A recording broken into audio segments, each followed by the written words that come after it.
6:52 right now, 8 minutes till 7 as your morning sprint counts you down to Good Morning America. ABC Action News tracking a sex scandal involving a school employee and an overnight fire that destroyed a hangar with airplanes inside. Right now, Pasco SWAT officers are on the scene of a reported hostage situation at a Hudson waterfront hotel. I say reported because the Pasco County Sheriff's Office is telling ABC Action News they don't believe this is a legitimate call.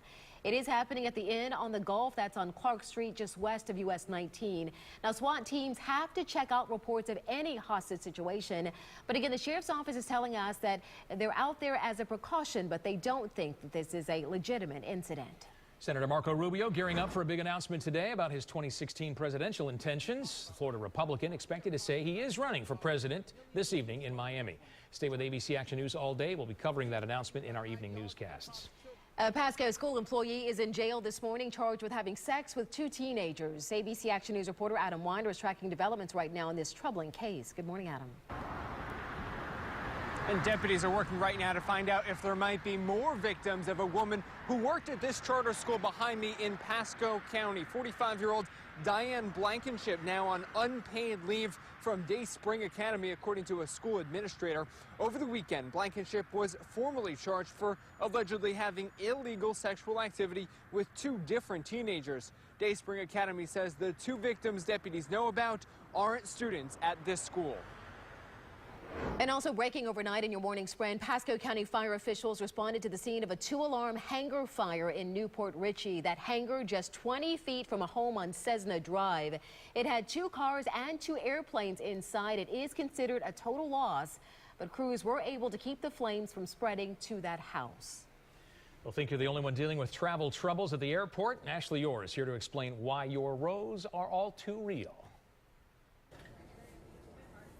Well, Dan, if you think airline travel is getting worse, well, it looks like you're right. In a report out today that tracks the airline business, we're finding out just what's on the descent. The rate of losing bags went up by 13% last year.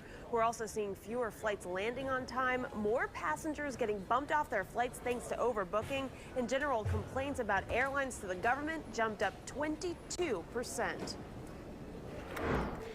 Well, don't worry if a low-flying helicopter buzzes over your neighborhood over the next few weeks. TECO crews are using the choppers to inspect the company's power lines and poles ahead of this year's hurricane season. All inspections will happen during daylight hours. All right, a live look right here at how traffic is shaping up. I-4 westbound starting to get very busy coming on in from 75 to 275. I am seeing flashing lights closer to the junction, but I do not have a report of a crash or a breakdown in the area. We will keep you updated. Palm Harbor heads up. You're going to have a crash on East Lake Road at Boot Ranch Road, and then down in the Apollo Beach and Riverview area, several of them right here. US 301 at Big Bend at Summerfield. Also a crash on US 41 at Big Bend, and north of that in Gibsonton, a crash also at US 41 and Palm Boulevard. So keep that in mind before you walk out the door. Captain Al. Hey, good morning. Southbound US 19 in Palm Harbor approaching Alderman Road. 2 lanes taken. They've moved the vehicle and they're about to move the fire truck. About a half-mile backup. It's resolving quickly, though. Shouldn't create a problem here in the next 10 or 15 minutes. Appreciate it with your forecast.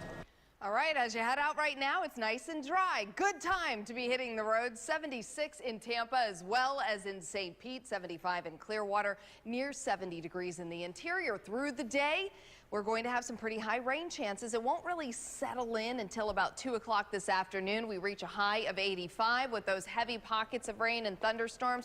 We could get some ponding or localized flooding.